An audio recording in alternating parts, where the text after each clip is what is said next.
Hey guys, it's Adam with Akshon Esports, and today I'm here with Dogman of the ATL Reign. How you doing, man?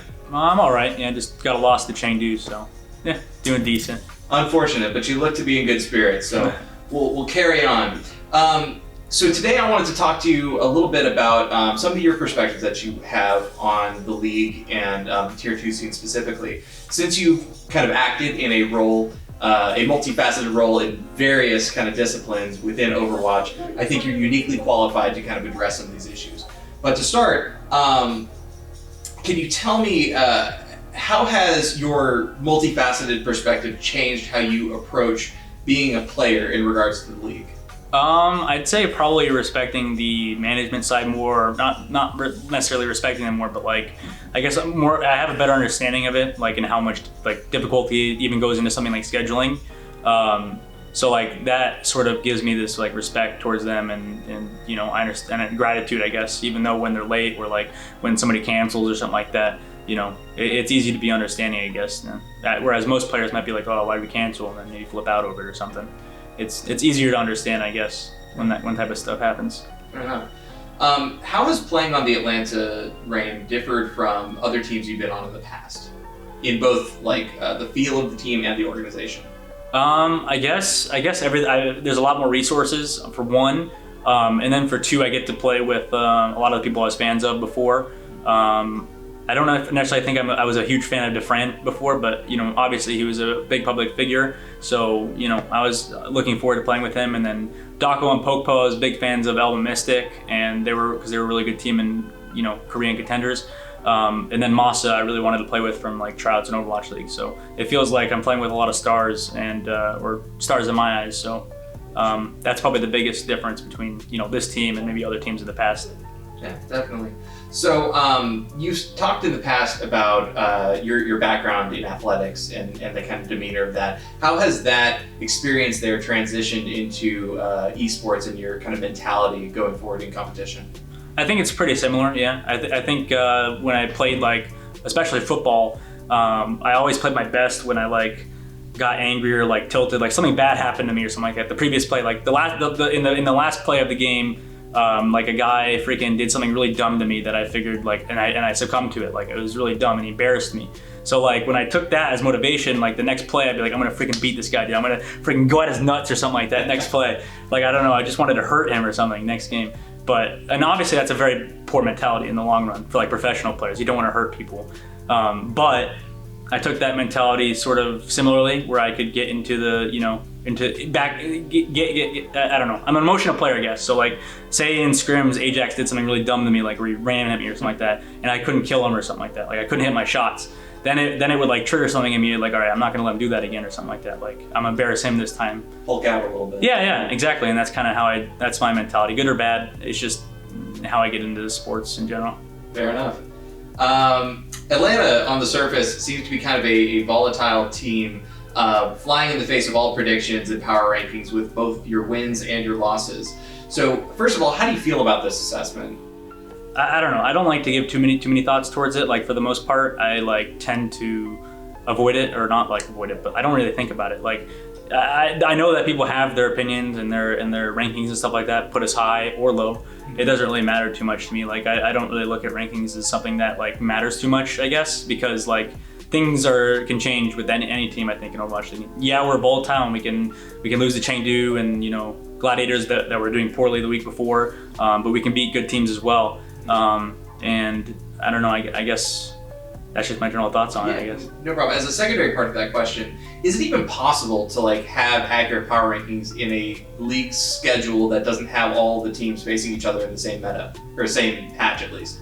Yeah, I probably don't think so. I think power rankings are really hard to have, and I think for the most part, what you need to pay attention to are for sure like the standings as they are, I guess. I mean, yeah, there's maybe a couple of flukes in there like Toronto or something like that that's like doing really well right now in terms of the standing, but probably in terms of their actual gameplay, they're probably a lot lower than they actually are.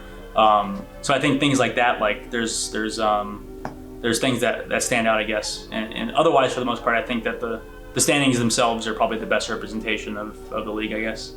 Excellent. So I know you're probably sick of it, but I would like to address the cruise moment for a second. Sure, yeah. So trash talking and competitive banter is kind of a staple, a time-honored tradition of traditional sports and even the fighting game scene.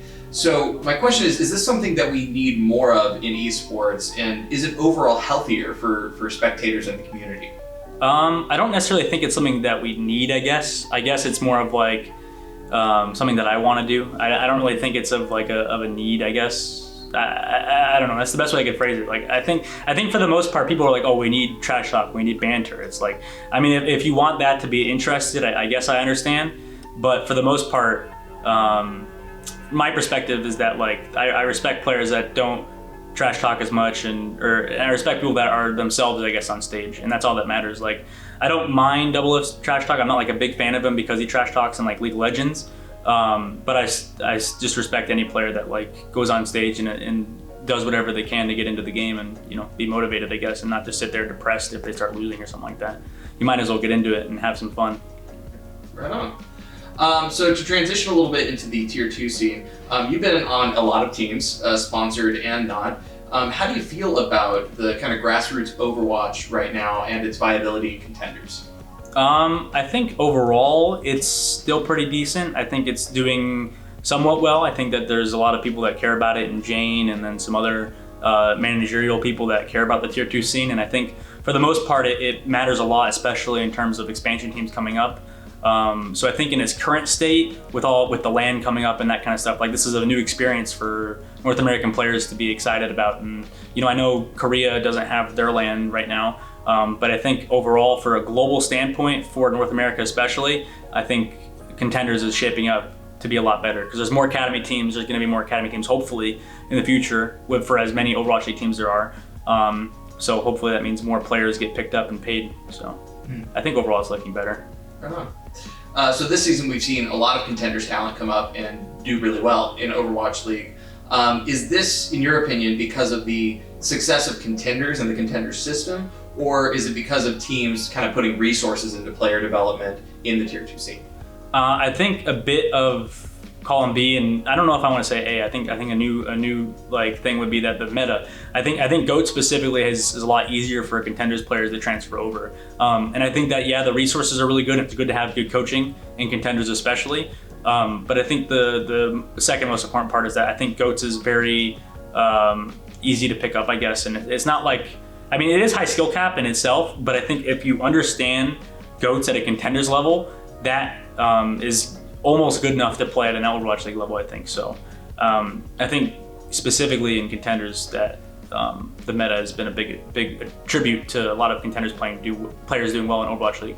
Sure. So, I mean, it seems like the proof's in the pudding with that one. Yeah. The teams that have been succeeding. Mm-hmm. So what changes or adjustments would you like to see made to the Tier 2 scene? Changes or adjustments? I guess the only change or adjustment I'd want is probably more academy teams. I think more Overwatch League teams should get into Contenders and pick up more players. I know that I'm pretty sure there's not as many top tier Contenders players, I guess, to pick up. But that's the whole point of having the academy team, is to develop those players and bring them into something bigger. So I think that the biggest thing I want to see changed is just more academy teams and more teams in Contenders.